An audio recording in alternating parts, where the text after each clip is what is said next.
Hello, Dahi. Welcome to Ice Breaker. Hi. So let's get right into it. Who are you, first of all, and where have you been, and where are you going? Thank you. First of all, thank you for having me. Yes. My name is Dahi. My full name is Dahi Asmae. I'm still in my 20s, mid-20s actually, if that matters. And I am Moroccan born. Both of my parents are Moroccan born. I was born in Casablanca, but I lived some of my years, around 4 to 5 years in Lyon, France. I majored in education. My minor was French literature and history. I'm a history lover as well as literature. Then I came to Korea when I was 20 years old. Since then, I've been here teaching. And I feel like that's what I will be doing in the future as well. I'm focused on that to develop my teaching career. Good. My second question, how do you handle setbacks, failures, and what have you learned from them? Right. So that's a very interesting question, actually. I do tend to struggle when I have setbacks, as well as I get stressed like any other human being. But I tend to take responsibility for my own actions and basically seek advice and how I can improve myself, learning, whether it's searching the internet or asking people that are better than me. And I work on that. Also, I tend to practice a lot of yoga to be able to control my stress as well. That's really helpful. And meditation. Good. Yes. When you have something that you hate, but still must do, are you the type of person who does it right away, or do you wait until the last moment? Neither that or that. What I usually do is basically break the task into smaller tasks to be able to take control over each little thing and do it perfectly. We all have things that we hate to do. And I don't like to leave things to the last minute because it gives me even more stress that I maybe will just break down. So I tend to break it into smaller tasks and go from there. You use the word perfect. Is it important for you to be imperfect? Are you a bit of a perfectionist? I believe so. I don't think that I do things perfectly, but I do try my best to do them perfectly. But I feel like I judge myself a lot, and I kind of blame myself a lot. And when those things happen, honestly, and I think a lot of people would relate to me into the way I am. I feel like when I don't feel satisfied with myself, I just keep on working on myself and everything. But yes, I would say I'm a little bit of a perfectionist. Good. And no shame in being one. How do you foster creativity and innovation? Honestly, I think that taking the risk of learning new things and finding new things to do is always a pleasure to me. And when I find new things to do, whether it's learning a new language or finding a new job or meeting new people or traveling to a new country, I think it's important to stay true to myself in a sense, and I also try to basically just be the best version of myself. Okay, good. Do you watch like K-dramas, comic books, or paint, or any of those sorts to boost your creativity? I do. I read a lot of books, and the books that I usually read are French literature or history books. I'm a big fan of French Revolution era, so I like to know a lot about those things. I'm not sure if that's okay, but I'm a big fan of crime documentaries. I am, actually. I've always wanted to be a CSI. Always dreamt of being one. So I like to watch investigation documentaries as well as criminal psychology to get to know the mindset of special human beings. Okay. So, being a fan of French Revolution, yes. What happened in 1830s and 40s? Just name one thing that really interests you.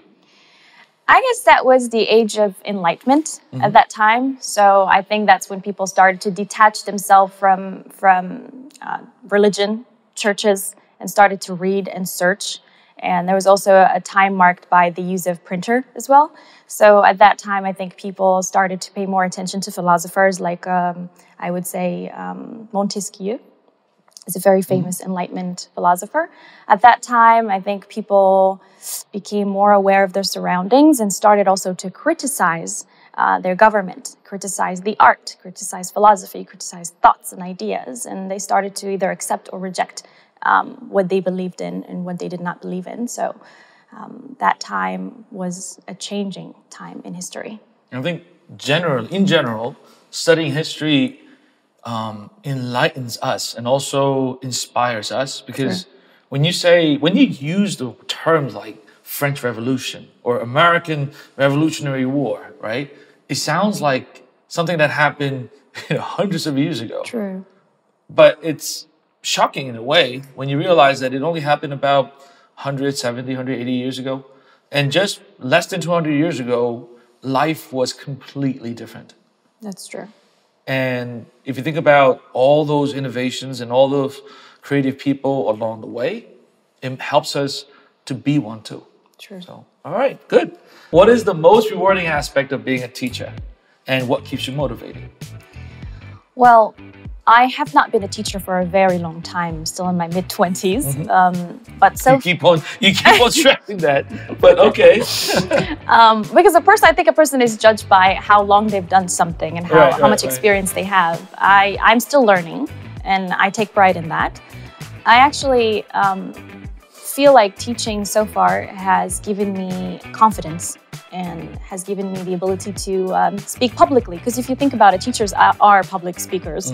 And we make so much change and difference in our students' lives.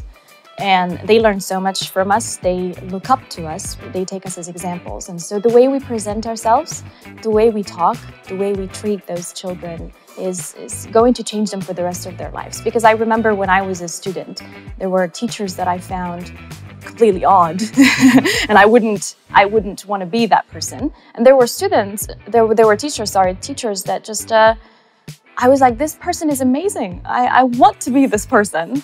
So I take pride in that. I take pride in being a teacher.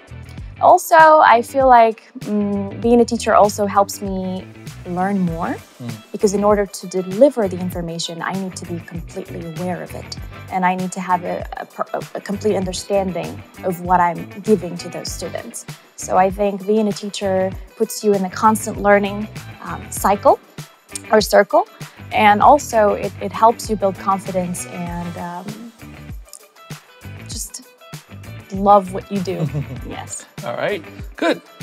Now, you only got 2 more questions, so let's hang in there. All right. So, number 6, how will teaching change in the next 5 years? Oh, that's a loaded question. Honestly, with what we see these days with technology and AI, ChatGPT, to be specific, I think that teaching will become easier in a way. That means that many resources will be present and will be just handed to teachers to use. And what would matter is how you implement these resources into your classroom. I also think that it will kind of make it easy simplify the access of information to kids. Now, I know that the presence of a teacher in the classroom is completely important. I don't think AI will ever be able to replace that. However, it will make the classroom a lot more easier. It will make it more fun, as the kids will know how to access information and how to always be ready. So that's the way I see it. But the teacher job itself, I don't think it's replaceable. Good, good. And last question, what advice would you give to someone who wants to become a teacher? Wow.